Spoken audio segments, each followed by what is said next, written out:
وتكمل الجوقة.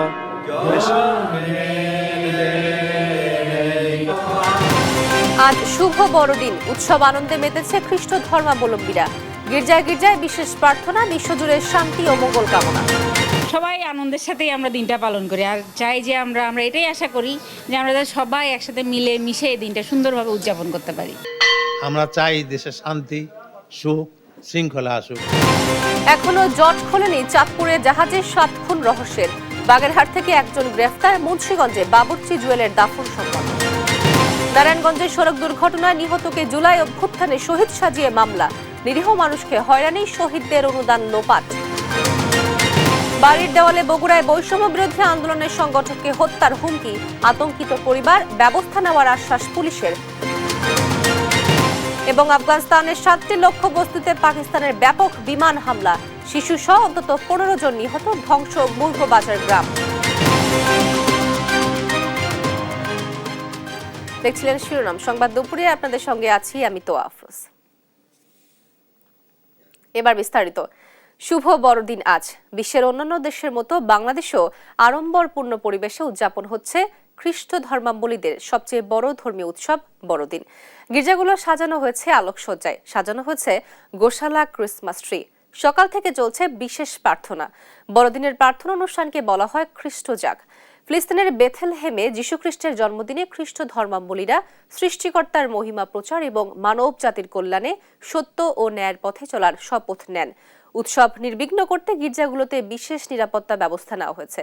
এ সময় দেশ ও বিশ্ব মানবের শান্তি ও সমৃদ্ধি কামনায় প্রার্থনা করেন তারা।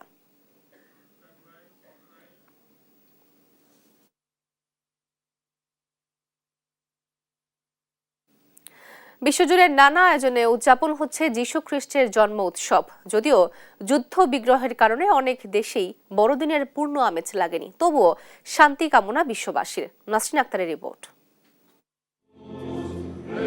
যুদ্ধ অশান্তি থেকে মানবজাতির কাছে শান্তির বার্তা পৌঁছে দিতে পৃথিবীতে আসেন খ্রিস্ট ধর্মের প্রবর্তক যীশু খ্রিস্ট।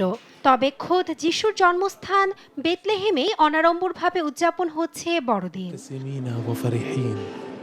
বুধবার রাতে পশ্চিম তীরের বেথলেহেমে প্রার্থনায় যোগ দেয় পশ্চিম তীরের মানুষ। এ সময় চার্চের যাজকরা ধর্মীয় আচার পালন করেন। বড়দিন উপলক্ষে শিশু যিশুর নানা প্রতিকৃতিতে সাজানো ছিল চার্চটি। অন্যদিকে চলমান বিমান হামলা ও আগ্রাসনের মধ্যে গাজার খ্রিস্টানরা যোগ দেয় চার্চের প্রার্থনা অনুষ্ঠানে। যুদ্ধ বিগ্রহের কারণে ধ্বংসপ্রাপ্ত চার্চের দেয়ালে ছিল না আলোর ছোঁয়া। বড়দিন উদযাপনের জন্য আমরা এখানে সমবেত হইনি, শুধু বাধ্যবাধকতার কারণে ধর্মীয় আচরণ পালন করতে এসেছি। আমি আশা করি এই যুদ্ধ শেষ হবে এবং আমরা শান্তিতে থাকতে পারবো। অন্যদিকে আরেক যুদ্ধবিধ্বস্ত দেশ ইউক্রেনেও উদযাপন হচ্ছে বড়দিন। মোমবাতি জ্বালিয়ে চার্চে যোগ দেয় নারী, পুরুষ, শিশু সবাই। তবে এদিনও সাইরেনের শব্দে নীরবতা ভাঙে চার্চের। আমি আশা করি ন্যায় বিচার হবে, ইউক্রেনের জয় আসবেই। এদিনে আমরা আশা করছি বিশ্ব আমাদের পাশে থাকবে। আসাদ সরকারের পতনের পর সিরিয়ার খ্রিস্ট ধর্মাবলম্বীরা প্রথমবার বড়দিন উদযাপন করছেন। নানা ভয় আতঙ্কের মধ্যে বাসিন্দারা যোগ দেন বড়দিনের আয়োজনে। বড়দিন উপলক্ষে শহরের নিরাপত্তা ব্যবস্থাও জোরদার করা হয়।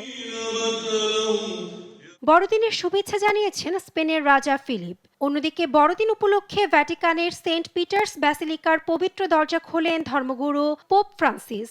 এ সময় যুদ্ধ বিগ্রহ বন্ধ করে বিশ্ববাসীকে শান্তির জন্য এগিয়ে আসার আহ্বান জানান পোপ। বড়দিন উপলক্ষে হোয়াইট হাউসে সেজেছে বর্ণিল আলোয়। মার্কিন প্রেসিডেন্ট জো বাইডেন এদিন ক্রিসমাস বার্তা দেন। নাসরিন আক্তার, নিউজ ডেস্ক, দেশ টিভি। চাঁদপুরে জাহাজে 7 জনকে হত্যার ঘটনায় আকাশ মণ্ডল ইরফানকে গ্রেফতার করেছে র্যাব। বাগেরহাটের চিতলমারি থেকে তাকে গ্রেফতার করা হয়। এদিকে মঙ্গলবার রাতে জাহাজ মালিকদের পক্ষে মাহবুব মোর্শেদ বাদী হয়ে হাইমচর থানায় মামলা দায়ের করেছেন। এতে খুন ও ডাকাতির অভিযোগ এনে অজ্ঞাত 8 থেকে 10 জনকে আসামি করা হয়। এ তথ্য নিশ্চিত করেন চাঁদপুর নৌ পুলিশ সুপার সৈয়দ মুশফিকুর রহমান। আর ঘটনা তদন্তে আলাদা কমিটি গঠন করেছে চাঁদপুর জেলা প্রশাসন, জেলা পুলিশ ও নৌ পুলিশ। এর আগে মঙ্গলবার বিকেলে মরদেহগুলো তাদের পরিবারের কাছে হস্তান্তর করা হয়।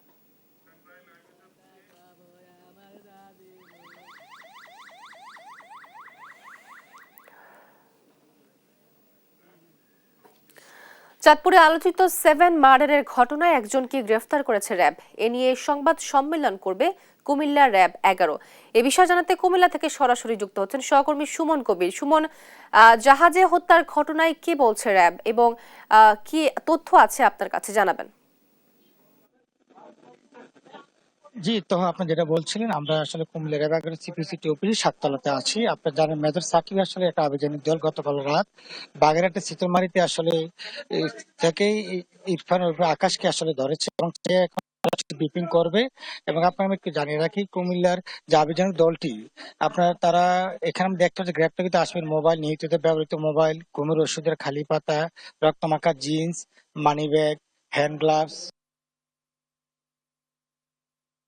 এবং সেই দিক থেকে এখন একটা ব্রিফিং অনুষ্ঠিত হবে। মেজর সাকিব এখন কথা বলবেন।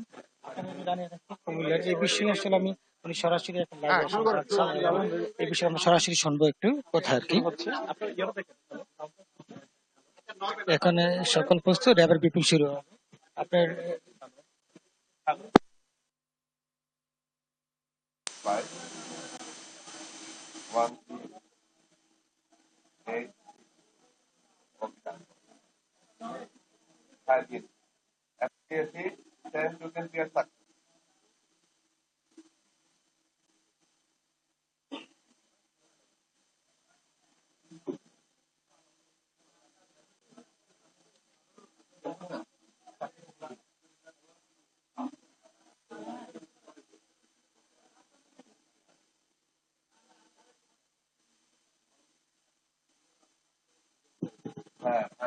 আহ, ঠিক আছে ভাই, আমি পাইছেন মনে হয় নাকি লাইভে?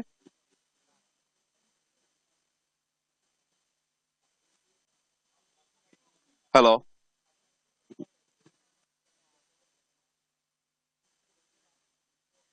হ্যাঁ সঠিক, মানে ওই যে ব্রিফিং শুরু হয়েছে তো এর জন্য আর কি।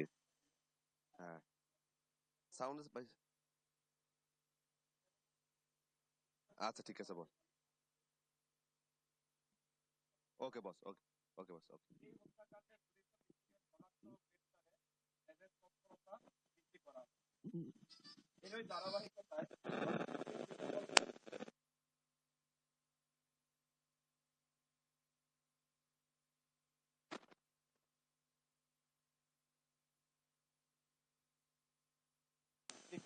গ্রেফতার করা হয়। গ্রেফতারের সময় গ্রেফতারকৃত আসামির নিকট হতে একটি ব্যাগ, একটি হ্যান্ড গ্লাভস, আসামির 2টি মোবাইল ফোন, ভিকটিমদের 5টি মোবাইল ফোন সহ সর্বমোট 7টি মোবাইল ফোন, চেতনানাশক ওষুধের পাতা এবং নীল রঙের একটি জিন্স প্যান্ট যেখানে বিভিন্ন জায়গায় রক্ত মাখানো ছিল তা উদ্ধার করা হয়। প্রাথমিক জিজ্ঞাসাবাদে গ্রেফতারকৃত আসামি জানায় সে গত 8 মাস যাবৎ এই জাহাজে কর্মরত রয়েছে।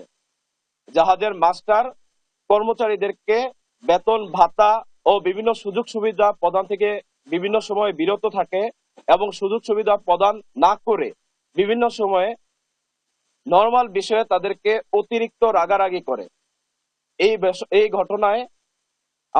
এই ঘটনায় সম্পৃক্ত আকাশ মণ্ডল ক্ষুব্ধ হয় এবং এই জাহাজে কর্মরত অন্যান্য সদস্যদের সাথে বিষয়টি আলোচনা করে। তবে আসামির দেয়া তথ্য মতে এই জাহাজে কর্মরত অন্যান্য যে কোনো সদস্য যখন কোনো রকম তাদের অধিকার নিয়ে কথা বলতে চায় তাদেরকে কোনো ধরনের বিচার বিবেচনা না করেই জাহাজ থেকে বিতাড়িত করা হয়, এমনকি তাদের বেতন ভাতাও প্রদান করা হয় না।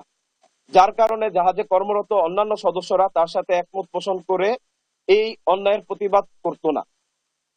এমত অবস্থায় গ্রেফতারকৃত আকাশ মণ্ডলের মধ্যে ক্ষোভের সৃষ্টি হয় এবং এই ক্ষোভ থেকেই সে পরিকল্পনা করে তার এই মাস্টারকে উচিত শিক্ষা দিবে। এই পরিকল্পনার অংশ হিসেবেই আনুমানিক গত 18 ডিসেম্বর তারিখে তিনি 3টি পাতা ঘুমের ওষুধ ক্রয় করেন এবং নিজের হেফাজতে রেখে দেন।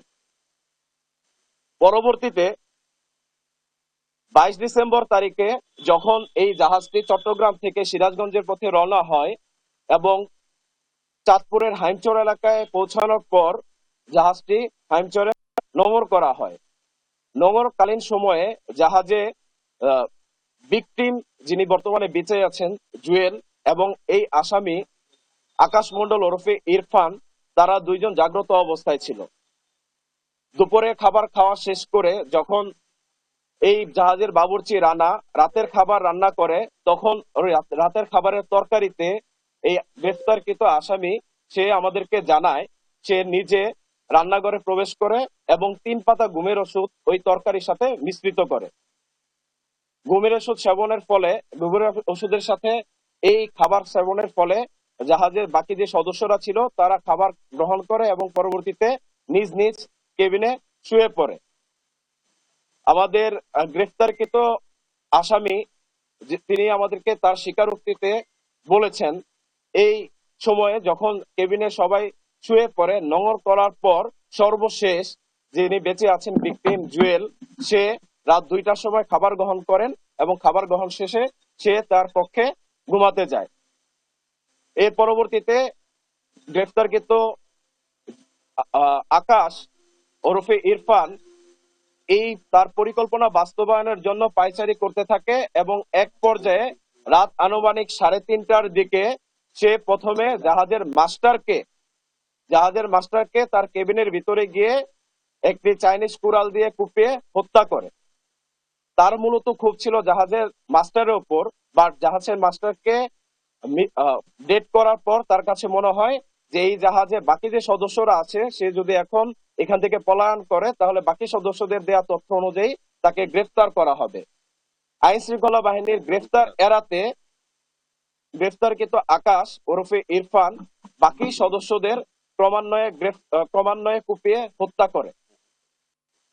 ভোর আনুমানিক 5:30টার দিকে যখন অন্যান্য নোঙর করা জাহাজগুলো তাদের গন্তব্যস্থলে ছেড়ে যায়, তখন এই গ্রেফতারকৃত আকাশ তার এই জাহাজটিকে চালিয়ে যাত্রা করে এবং 1 ঘন্টা জাহাজটিকে চালানোর পর হাইমচরে গিয়ে জাহাজটি আটকা পড়ে।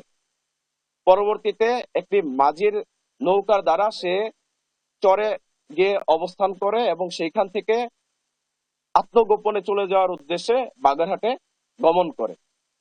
গ্রেফতারকৃত আসামির বিরুদ্ধে পরবর্তী আইনানুগ ব্যবস্থা গ্রহণ প্রক্রিয়াধীন রয়েছে।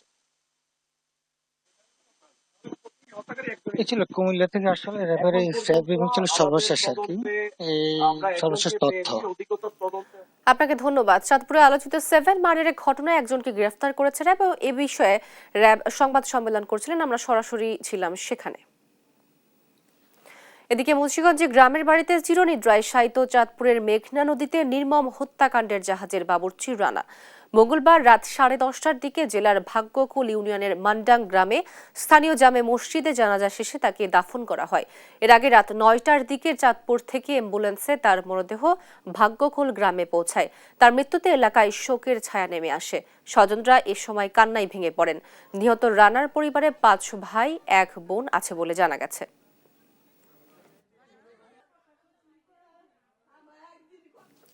স্বাস্থ্যসেবায় চিকিৎসকদের আরও বেশি মানবিক হতে হবে বলে মন্তব্য করেছেন জামায়াতে ইসলামের আমির ডক্টর শফিকুর রহমান। বুধবার রাজধানীর বাংলাদেশ চীন মৈত্রী সম্মেলন কেন্দ্রে ন্যাশনাল ডক্টরস ফোরাম এনডিএফ আয়োজিত জাতীয় চিকিৎসক সমাবেশে বক্তব্য রাখেন তিনি। বলেন, মানুষের সেবার মাধ্যমে আল্লাহকে পাওয়া সহজ, তাই চিকিৎসকদেরই মানবিক বাংলাদেশের অগ্রণী ভূমিকা রাখতে হবে। অন্য সকল সেবায় মানুষের সেবাটা দিয়ে শেষ, আর এই সেবায় মানুষের জীবনটা দেখাই দেয় ডাক্তার সাহেব, পাল্টাই দেয় জীবনের গতি। 4টা কাজ করলে আমরা সাকসেস পেয়ে যাবো ইনশাআল্লাহ। যে জাতির বিচক্ষণতা, দূরদর্শিতা, জ্ঞানে, প্রজ্ঞায় যত অগ্রসর, দুনিয়ায় তারা ততই বেশি নেতৃত্ব দেবে। এটাই আল্লাহর নিয়ম। আল্লাহ নিয়মের বাইরে যান না।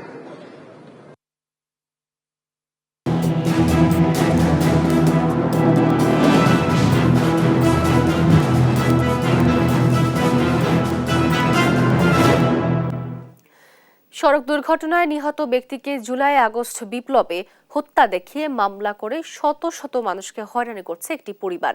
জুলাই শহীদ স্মৃতি ফাউন্ডেশন থেকেও লাখ টাকা অনুদান হাতিয়েছে পরিবারটি। দেশ টিভির ক্যামেরার সামনে অকপটে স্বীকারও করেছেন তা। মিথ্যা মামলা বাণিজ্য ধারাবাহিকের আজ সপ্তদশ পর্ব নারায়ণগঞ্জ প্রতিনিধি বিল্লাল হোসেনের সহযোগিতা অনুসন্ধান করেছেন সহকর্মী কাজী শাহেদ। রাজশাহীর মিনারুল ইসলাম গত 20 জুলাই নারায়ণগঞ্জে নিহত হয় সড়ক দুর্ঘটনায়। তবে তাকে জুলাই আগস্ট বিপ্লবে নিহত দেখিয়ে 132 জনকে আসামি করে মামলা করেছে তার ভাই নাজমুল।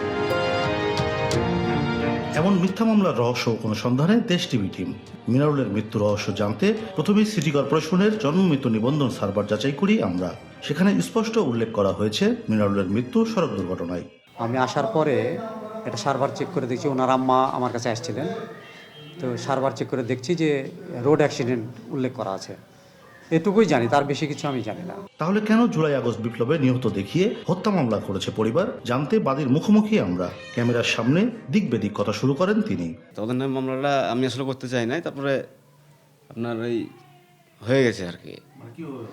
ওই একজনের সঙ্গে গেছিলাম, ওনারা ওনার সাথে দ্বন্দ্ব, ওনারা আপনার মামলাটা দিয়েছে। একে তো মিথ্যা মামলা, তার উপর ঘটনাস্থল নারায়ণগঞ্জ, আর অনেক আসামি রাজশাহীর। গ্রেপ্তার থেকে বাঁচতে মাসের পর মাস পালিয়ে বেড়াচ্ছে আসামি হওয়া নিরীহ মানুষগুলো। তবে নারায়ণগঞ্জ জেলা পুলিশ বলছে তদন্ত করে মিথ্যা মামলা খারিজের আবেদন করবেন তারা। আমাদের যে কোনো মামলা করার অধিকার যে কোনো নাগরিকের আছে, মামলা যে কেউ করতেই পারে, এর জন্যই তো তদন্ত। আমরা তদন্ত করে যদি দেখি ঘটনা মিথ্যা, আমরা ফাইনাল দেব। সড়ক দুর্ঘটনায় নিহত মিনারুলকে 24-এর বিপ্লবে গুলিবিদ্ধ হয়ে নিহত দেখিয়ে জুলাই শহীদ স্মৃতি ফাউন্ডেশন থেকে 5 লাখ টাকা অনুদান নিয়েছে তার স্ত্রী। কাজী শাহেদ, দেশ টিভি, রাজশাহী। বগুড়ায় আহসান হাবিব সায়েম নামের বৈষম্য বিরোধী ছাত্র আন্দোলনের এক সংগঠককে হত্যার হুমকি দেওয়া হয়েছে। সদর উপজেলার নওদাপাড়া এলাকার ওই সহ সমন্বয়কের বাড়ির দেওয়ালে মৃত্যুর জন্য প্রস্তুত হতে গ্রাফিতি এঁকেছে দুর্বৃত্তরা। এ নিয়ে তোলপাড় পুরো জেলা। আর এমন হুমকিতে আতঙ্কিত সায়েম ও তার পরিবার। যদিও পুলিশ বলছে দ্রুতই অপরাধীদের আইনের আওতায় আনা হবে। সঞ্জু রায়ের প্রতিবেদন, জানাচ্ছেন তারেক মাহমুদ সুজন। বাড়ির দেয়ালে কালো রঙে লেখা মৃত্যুর জন্য প্রস্তুতি নাও সমন্বয়ক। সারা দেশে একদিকে যখন জুলাই আন্দোলনে আহত হাজার হাজার শিক্ষার্থী এখনও চিকিৎসাধীন অবস্থায় লড়াই করছেন বিভিন্ন হাসপাতালের বিছানায়, ঠিক তখন বগুড়ায় বৈষম্য বিরোধী ছাত্র আন্দোলনের এক সহসমন্বয়ককে গ্রাফিতি এঁকে দেয়া হয়েছে মৃত্যুর এমন হুমকি। এ ঘটনায় বগুড়া সহ দেশ জুড়ে চাঞ্চল্য তৈরি হয়েছে। মঙ্গলবার সকালে বগুড়া সদরের নাওদাপাড়ায় বৈষম্য বিরোধী ছাত্র আন্দোলনের সহসমন্বয়ক আহসান হাবিবের বাড়ির দেয়ালে এমন লেখা দেখতে পান পরিবারের সদস্যরা। ঘটনাটি জানাজানি হলে পুরো গ্রাম জুড়ে আতঙ্ক ছড়িয়ে পড়ে। এই ঘটনায় আহসান ও তার পরিবারের সদস্যরা ভুগছেন নিরাপত্তাহীনতায়। এটা আমাদের পরিবারের সবার জন্যই তো ঝুঁকিপূর্ণ। আমাদের দেওয়ালে লেখা আছে সবার জন্য ঝুঁকিপূর্ণ। আমরা চাই এটা সুস্থ তদন্ত করে বিচার করা হোক। স্বৈরাচার শেখ হাসিনা সরকারের এটা দোসরেরা এই কাজটি করেছে।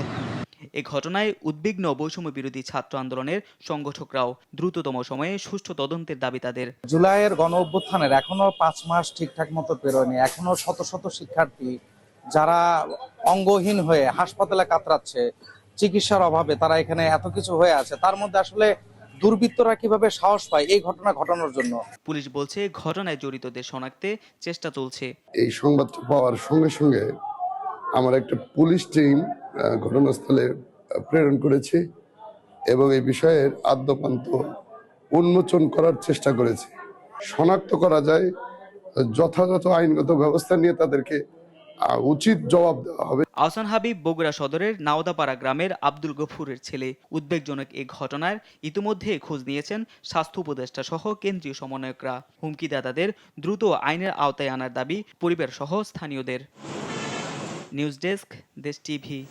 কুষ্টিয়ার মহাসড়কে বেড়েই চলেছে অবৈধ যানবাহনের দৈরত্য। এতে প্রায় ঘটছে ছোট বড় দুর্ঘটনা, হচ্ছে প্রাণহানি। এসব জানেন নেই কোনো অনুমোদন, চালকদের নেই কোনো প্রশিক্ষণ। পুলিশ বলছে সড়কে দুর্ঘটনা রোধে অবৈধ যান চলাচল বন্ধে কাজ করে যাচ্ছেন তারা। ইরফান আনার ক্যামেরায় কুষ্টিয়া থেকে নাহিদ হাসান তিতাসের রিপোর্ট।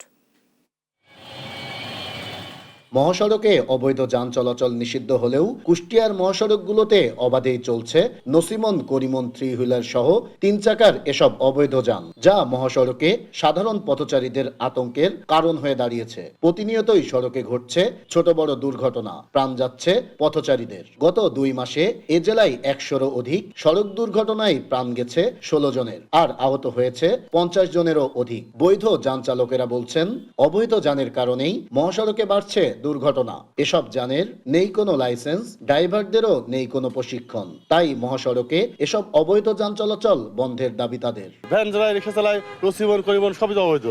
এদের কোনো লাইসেন্স নাই, কিছু নাই, খুব হাতে কলমে ট্রেনিংও নাই।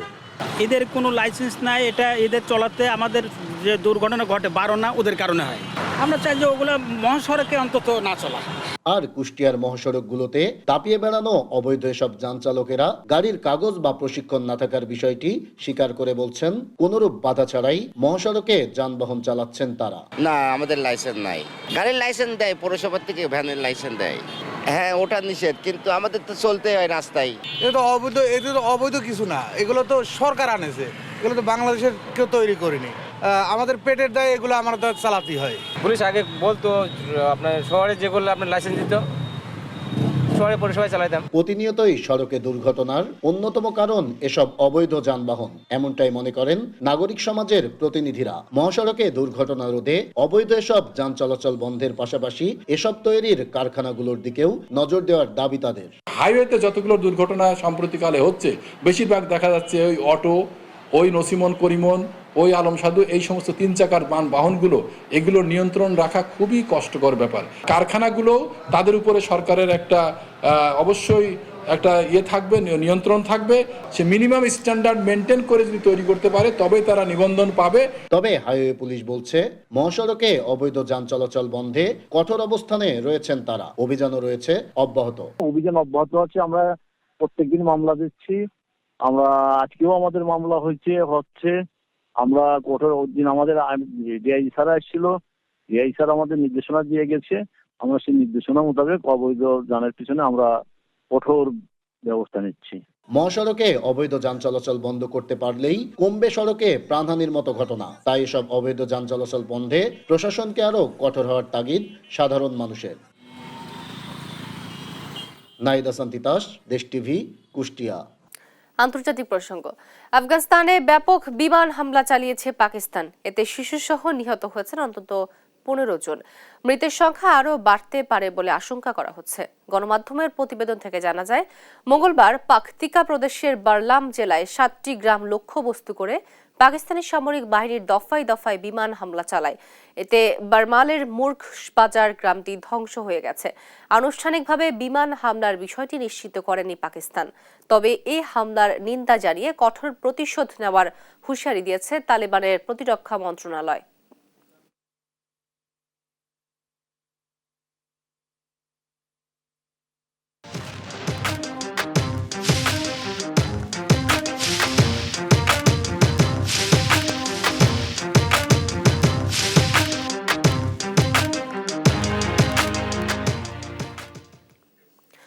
বিশ্বব্যাপী ছড়িয়ে পড়েছে যুদ্ধ, লড়াই, সীমান্ত সংঘাত যত বাড়ছে, রাষ্ট্রগুলোর সামরিক খাতে খরচও তত বাড়ছে।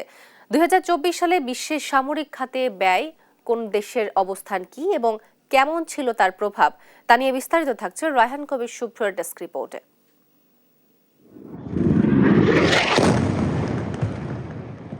নাগিনীরা চারিদিকে ফেলিতেছে বিষাক্ত নিঃশ্বাস, শান্তির ললিতবাণী শোনাইবে ব্যর্থ পরিহাস। বিশ্বকবি রবীন্দ্রনাথ ঠাকুরের এই সতর্কবাণী অক্ষরে অক্ষরে মিলে যাচ্ছে আজ। একদিকে সুন্দর শান্তিপূর্ণ পৃথিবী গড়ার কথা বলছেন বিশ্ব নেতারা, অন্যদিকে বিপুল পরিমাণ অত্যাধুনিক অস্ত্র উৎপাদন করে একের পর এক দেশে যুদ্ধ বাঁধিয়ে হাজার হাজার মানুষকে প্রাণে মারার নিখুঁত পরিকল্পনা করছেন তারা। তার জন্য প্রতি বছর সামরিক খাতে খরচ রেকর্ড হারে বাড়িয়ে চলছে নানা দেশের পুঁজিবাদী সাম্রাজ্যবাদী শাসকরা।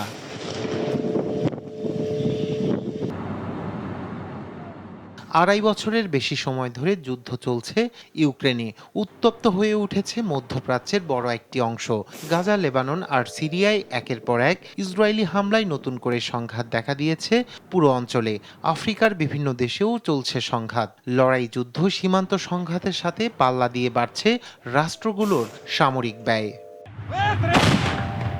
সামরিক খাতে সবচেয়ে বেশি খরচ করা দেশগুলোর একটি তালিকা করেছে গবেষণা প্রতিষ্ঠান Stockholm international piece research institute. সামরিক ব্যয় আর অস্ত্র বাণিজ্য বিষয়ে তথ্য সংগ্রহ করে এই প্রতিষ্ঠান। তালিকায় সবার উপরে রয়েছে যুক্তরাষ্ট্রের নাম।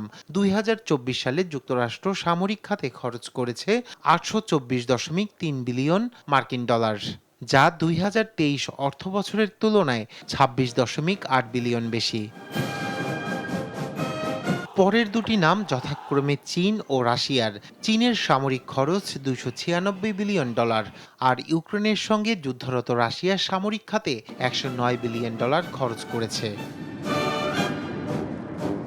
চতুর্থ ও পঞ্চম অবস্থানে রয়েছে ভারত ও সৌদি আরব। বিশ্বের সামরিক দিক থেকে অন্যতম শক্তিশালী দেশ হিসেবে নিজেকে প্রতিষ্ঠিত করতে উঠে পড়ে লেগেছে ভারত। ভারতের সামরিক খরচ $83.6 বিলিয়ন, সৌদি আরবের $75.8 বিলিয়ন। তালিকায় যুক্তরাজ্য ও জার্মানি যথাক্রমে ষষ্ঠ ও সপ্তম অবস্থানে রয়েছে। যুক্তরাজ্য খরচ করেছে $74.9 বিলিয়ন, জার্মানি $66.9 বিলিয়ন। মস্কোর বিরুদ্ধে জোর লড়াই চালিয়ে যাচ্ছে ইউক্রেন। দেশটি এবছর সামরিক খাতে $64.8 বিলিয়ন খরচ করেছে। নবম অবস্থানে থাকা ফ্রান্স খরচ করেছে $61.3 বিলিয়ন। আর শীর্ষ 10-এর সবশেষ নামটি জাপানের। সামরিক খাতে $50.2 বিলিয়ন খরচ করেছে দেশটি। সামরিক শক্তি পর্যবেক্ষক প্রতিষ্ঠান গ্লোবাল ফায়ার পাওয়ারের এবারের তৈরি করা তালিকায় স্থান পায় সর্বমোট 145টি দেশ। তালিকা অনুযায়ী চলতি বছর সামরিক শক্তিতে শীর্ষ দেশ হিসেবে ছিল মার্কিন যুক্তরাষ্ট্র। এদিকে সংকটগ্রস্ত মানুষ ক্রমশই আরও সোচ্চার হচ্ছেন এই ব্যবস্থার বিরুদ্ধে, স্লোগান তুলছেন যুদ্ধের বিরুদ্ধেও। শাসকরা একদিকে অন্য দেশের ওপর তাদের আধিপত্য বজায় রাখতে এবং পুঁজিবাদী বাজারকে কিছুটা হলেও চাঙ্গা করতে পুঁজি করছে অস্ত্রকে, ফলে পুঁজিবাদী অর্থনীতির অনিবার্য পরিণাম যুদ্ধ। বিশ্বের বিভিন্ন দেশের বর্তমান পরিস্থিতি অস্থিতিশীল হওয়ায় তৃতীয় বিশ্বযুদ্ধের আশঙ্কা করছেন আন্তর্জাতিক বিশ্লেষকরা। রায়হান কবির শুভ্র, নিউজ ডেস্ক, দেশ টিভি। ফুটবলারদের আবাসনের ভবন ভাড়া নিয়ে প্রায় 36 লক্ষ টাকা বকেয়া রেখেই ঘুরে বেড়াচ্ছেন চট্টগ্রাম আবাহনীর দায়িত্ব ছেড়ে দেওয়া পরিচালক তরফদার রুহুল আমিন। ভবন মালিককে বারবার প্রতিশ্রুতি দিয়েও বিষয়টি এড়িয়ে যাচ্ছেন তিনি। সরকার পতনের পর সেই ভবনের বকেয়া ভাড়া দিচ্ছেন না এই ফুটবল সংগঠক। রিফাত আঞ্জুমের রিপোর্ট। সেগুনবাগিচায় এই বাড়িটি বাহির থেকে দেখলে মনে হবে বেশ সুন্দর, পরিচ্ছন্ন এবং গোছানো। বাড়িটির ভেতরে ঢুকতেই চোখে পড়বে চট্টগ্রাম আবাহনী ক্লাবের সাইনবোর্ড। 2018 সালে আমর ইমতিয়াজুল হক চৌধুরীর কাছ থেকে ফুটবলারদের আবাসন ব্যবস্থার জন্য 6 তলা বিশিষ্ট পুরো ভবনটি 2020 সাল পর্যন্ত চুক্তির ভিত্তিতে ভাড়া নিয়েছিলেন তৎকালীন ক্লাবের পরিচালক তরফদার রুহুল আমিন ও ক্লাবের ম্যানেজার আরমান আজিজ। ভেতরে দেখা যায় ময়লা অবস্থায় পড়ে থাকা বিছানা, ডাইনিং টেবিল, জিমনেশিয়াম, সবগুলো জিনিস পড়ে আছে। সরকার পতনের পর ক্লাবের পক্ষ থেকে কেউ আর যাননি সেখানে, সব পড়ে আছে পরিত্যক্ত অবস্থায়। চুক্তির মেয়াদ শেষ হলেও বাড়ির মালিক চুক্তি নবায়নের তাগিদ দিলেও চুক্তি নবায়ন না করে মৌখিক চুক্তির ভিত্তিতে ভবনটিতে থেকে যান তারা। এরপর 2023 সালে ডিসেম্বর থেকে 2024 সালে নভেম্বর পর্যন্ত বাড়ি ভাড়া, বিদ্যুৎ, গ্যাস ও ওয়াসা বিল বাবদ প্রায় 36 লক্ষ টাকার বেশি বকেয়া রেখেই চলে যান ক্লাবের পরিচালক তরফদার রুহুল আমিন ও ম্যানেজার আরমান আজিজ। এখন পর্যন্ত প্রায় 38.5 লক্ষ টাকা আমার তার কাছে বকেয়া হয়ে গেছে। বিদ্যুৎ বিল, গ্যাস বিল, পানির বিল এবং আমার বাড়ি ভাড়া। লিখিত ও মৌখিকভাবে ভবনটির মালিক বকেয়া বিল প্রদানের বিষয়ে বারবার অনুরোধ করলেও বিষয়টি আমলে নেননি তারা। জি, প্রথমে চুক্তি উনি করেছিলেন 2 বছরের জন্য। 2 বছরের জন্য ওনাদের কথা ছিল যে আমি 2 বছরের জন্য করি। তারপরে আমি বললাম যে আপনি চুক্তি রিনিউ করেন, বললেন না, মৌখিক চুক্তির ভিত্তিতে ওনারা ছিলেন। বিষয়টি নিয়ে তরফদার রুহুল আমিনের সঙ্গে যোগাযোগ করলে পাওয়া যায়নি। আর ম্যানেজার আরমান আজিজ এই বিষয়ে কিছু জানেন না বলে এড়িয়ে যান। এটা নিয়ে বিশ্বাস করেন ভাইয়া, আমি আজকে 8 মাস ধরে এখানে নাই, তো আমি এটা নিয়ে আসলে আর কোনো কথা বলতে চাচ্ছি না, কারণ ওনার কাছে তো সবার নাম্বার আছে এখানে। এটা আমার সাথেই যোগাযোগ করতে হবে এমন তো কোনো কথা নেই। দ্রুত এই বিষয় সমাধানের জন্য ক্রিয়া উপদেষ্টা আসিফ মাহমুদ এবং বাফুফে সভাপতির কাছে আবেদন জানান ভুক্তভোগী ভবন মালিক। রিফাত আঞ্জুম, দেশ টিভি, ঢাকা। এবারের বিপিএলে শিরোপা ধরে রাখার মিশন নিয়ে মাঠে নামবে বর্তমান চ্যাম্পিয়ন ফরচুন বরিশাল। ফ্র্যাঞ্চাইজির কর্ণধার মিজানুর রহমান জানিয়েছেন, বর্তমান চ্যাম্পিয়ন হয়ে মাঠের নামার চাপ থাকলেও সেই চাপ সামলে নেবার মতো ক্রিকেটার রয়েছেন দলে। আর দলের বন্ডিং তৈরিতে তামিম ইকবালের কোনো বিকল্প নেই বলে মনে করেন তিনি। রিফাত আঞ্জুমের আরও একটি রিপোর্ট। বিপিএল শুরু হতে আর বেশি সময় বাকি নেই। শেষ মুহূর্তে মাঠে নামার প্রস্তুতি নিচ্ছে দলগুলো। এবারে বিপিএল এর অন্যতম ফেভারিট দল ফরচুন বরিশাল। বর্তমান চ্যাম্পিয়নের তকমা লাগিয়ে মাঠে নামবে ফ্র্যাঞ্চাইজিটি। এবারও মাঠে নামবে চ্যাম্পিয়নশিপ ধরে রাখতে। গেলবারের মতো এবারও কাগজে কলমে বেশ শক্তিশালী দল গড়েছে বরিশাল। তামিম ইকবাল, মুশফিকুর রহিম, মাহমুদুল্লাহ রিয়াদ, নাজমুল হোসেন শান্ত, ইবাদত হোসেন, রিশাদ হোসেনের মতো একঝাঁক তারকা ক্রিকেটার রয়েছেন বরিশালে। আর David Miller, Kyle Mayers, Mohammad Nabi, Fahim আশরাফের মতো টি-20 মাতানো ক্রিকেটার দলের শক্তি বাড়িয়েছে বহুগুণে। এমন দল নিয়ে বেশ আশাবাদী দলের কর্ণধার মিজানুর রহমান। তিনি জানান, প্লেয়ার্স ড্রাফট থেকে পছন্দের ক্রিকেটার বেছে নিয়ে দল গঠন করতে পেরে খুশি। তবে চ্যাম্পিয়ন হিসেবে মাঠে নামার চাপটা বেশ ভালোভাবেই সামাল দেওয়ার মতো ক্ষমতা রয়েছে তার দলের। বাড়তি প্রেশার থাকে, but we have a very good player যারা প্রেশার নেওয়ার ক্ষমতা রাখে, এবং আমি মনে করি যে এই প্রেশার কোনো বিষয় হয়ে দাঁড়াবে না ইনশাআল্লাহ। দলে ক্রিকেটারদের একত্রিত করে বিশেষ করে বিদেশি ক্রিকেটারদের পরিবেশের সাথে মানিয়ে নিয়ে মাঠে লড়াই নামাটা বড় চ্যালেঞ্জের। বরিশাল দলের কর্ণধার মনে করেন, টিম বন্ডিং তৈরিতে তামিমের চেয়ে ভালো কেউ নেই। দেখেন, আমাদের টিম জেলিংটা is very important, this is true, আপনি একেবারে রাইট পয়েন্টে ধরেছেন। আর টিম জেলিং তৈরি করার ক্ষেত্রে তামিমের বিকল্প বাংলাদেশে এখন পর্যন্ত তৈরি হয় না। Is the best team jelling people. সে তার বিহেভিয়ার ভালো এবং সবার সাথে খুব ইজিতে মিশে যায়। So for him is very easy to connect. আমি বিশ্বাস করি সে টিম জেলিংটাকে বেটার করবে।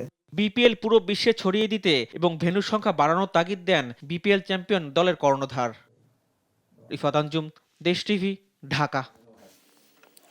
ভারত ও অস্ট্রেলিয়ার মধ্যকার বর্ডার গাভাস্কার ট্রফি শেষ 2 টেস্টে আম্পায়ার হিসেবে দেখা যাবে বাংলাদেশের শরফুদ্দুল্লাহ ইবনে শহীদ সৈকতকে। মেলবোর্নের ঐতিহাসিক বক্সিং ডে টেস্টে টিভি আম্পায়ারের দায়িত্ব পালন করবেন তিনি। এরপর সিডনিতে সিরিজের 5ম ও শেষ টেস্টে আনফিল্ড আম্পায়ার হিসেবে মাঠে নামবেন বাংলাদেশের এই গর্ব। বিস্তারিত জানাচ্ছেন জুবায়ের নূর। ক্রিকেটের সবচেয়ে মর্যাদাপূর্ণ সিরিজগুলোর একটি বর্ডার গাভাস্কার ট্রফি। ভারত ও অস্ট্রেলিয়ার এই 5 ম্যাচের টেস্ট সিরিজের শেষ 2 টেস্টে দেখা যাবে বাংলাদেশের গর্ব শরফুদ্দুল্লাহ ইবনে শহীদ সৈকতকে।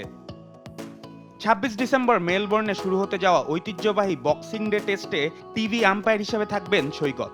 এরপর 3 জানুয়ারি সিডনিতে শুরু হওয়া সিরিজের 5ম এবং শেষ টেস্টে মাঠে ইংলিশ আম্পায়ার মাইকেল গফের সঙ্গে অনফিল্ড আম্পায়ারের দায়িত্ব পালন করবেন তিনি। অস্ট্রেলিয়ার মাটিতে এটি সৈকতের প্রথম বর্ডার গাভাস্কার ট্রফি হলেও এমন অভিজ্ঞতা তার জন্য নতুন নয়। দক্ষিণ আফ্রিকা ও শ্রীলঙ্কার মধ্যকার ডারবান টেস্টে তার নিখুঁত আম্পায়ারিং নজর কেড়েছে আন্তর্জাতিক ক্রিকেট মহলে। সেই ম্যাচে তার দেয়া 8টি সিদ্ধান্তের বিপক্ষে রিভিউ নেওয়া হলেও প্রতিটিতেই ব্যর্থ হন 2 দলের ক্রিকেটাররা। বাংলাদেশের প্রথম আম্পায়ার হিসাবে আন্তর্জাতিক ক্রিকেটের সর্বোচ্চ সম্মানের জায়গায় আইসিসি এলিট প্যানেলে জায়গা করে নিয়েছেন তিনি। চলতি বছরে সৈকত আম্পায়ারিং করেছেন 10টি টেস্টে, 5টি ওয়ানডেতে এবং 14টি টি-20 ম্যাচে। প্রতিটি ম্যাচেই তার আম্পায়ারিং নিয়ে প্রশংসা করেছে আন্তর্জাতিক ক্রিকেট মহল। পাকিস্তান, ইংল্যান্ড ও অস্ট্রেলিয়া ওয়েস্ট ইন্ডিজ সিরিজেও তিনি দায়িত্ব পালন করেছেন। সিরিজের শেষ 3 ম্যাচে ভারত অস্ট্রেলিয়া 1-1 সমতায় রয়েছে। চতুর্থ টেস্টের ফল নির্ভর করছে শেষ ম্যাচের গুরুত্ব। সিরিজের শেষ ম্যাচটি যদি হয় ফল নির্ধারণী, তবে সৈকতের দায়িত্ব হবে আরও চ্যালেঞ্জিং। সৈকতের এই যাত্রা শুধু তার ব্যক্তিগত সাফল্য নয়, বরং বাংলাদেশ ক্রিকেটের জন্য এক অনন্য গৌরব। মেলবোর্ন ও সিডনির মাঠে তিনি বিশ্বমঞ্চে বাংলাদেশের প্রতিনিধিত্ব করবেন। জুবায়ের নূর, স্পোর্টস ডেস্ক, দেশ টিভি। এ পর্যায়ে সংবাদ শিরোনাম জানিয়ে দিচ্ছি আরেকবার।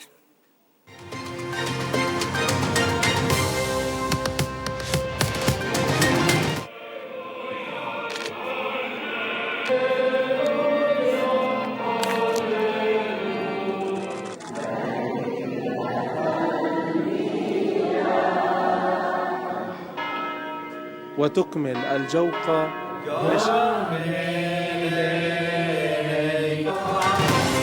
আজ শুভ বড়দিন। উৎসব আনন্দে মেতেছে খ্রিস্ট ধর্মাবলম্বীরা। গির্জায় গির্জায় বিশেষ প্রার্থনা, বিশ্বজুড়ে শান্তি ও মঙ্গল কামনা। সবাই আনন্দের সাথেই আমরা দিনটা পালন করি, আর চাই যে আমরা এটাই আশা করি যে আমরা সবাই একসাথে মিলে মিশে এই দিনটা সুন্দরভাবে উদযাপন করতে পারি। আমরা চাই দেশে শান্তি, সুখ, শৃঙ্খলা আসুক। এখনো জট খোলেনি চাঁদপুরে জাহাজের 7 খুন রহস্যের। বাগেরহাট থেকে একজন গ্রেফতার। মুন্সিগঞ্জে বাবরচি জুয়েলের দাফন সম্পন্ন। নারায়ণগঞ্জে সড়ক দুর্ঘটনায় নিহতকে জুলাই অভ্যুত্থানে শহীদ সাজিয়ে মামলা। নিরীহ মানুষকে হয়রানি, শহীদদের অনুদান লোপাট। বাড়ির দেয়ালে বগুড়ায় বৈষম্য বিরোধী আন্দোলনের সংগঠককে হত্যার হুমকি। আতঙ্কিত পরিবার, ব্যবস্থা নেওয়ার আশ্বাস পুলিশের। এবং আফগানিস্তানের 7টি লক্ষ্যবস্তুতে পাকিস্তানের ব্যাপক বিমান হামলা। শিশু সহ অন্তত 15 জন নিহত, ধ্বংস মুখবাজার গ্রাম। এই ছিল এখনকার সংবাদ দুপুর। পরের বুলেটিন দেখার আমন্ত্রণ রইল। এছাড়া দেশ টিভির সর্বশেষ সব খবর পেতে ভিজিট করুন www.desh.tv। ফেসবুকে আমাদের সঙ্গে যুক্ত থাকুন দেশ টিভি অথবা দেশ টেলিভিশন পেজে। সর্বশেষ সব ভিডিও পেতে ইউটিউবে আমাদের হ্যান্ডেল @দেশ টেলিভিশন অথবা @দেশ টিভি নিউজ থেকে সার্চ করুন। ধন্যবাদ।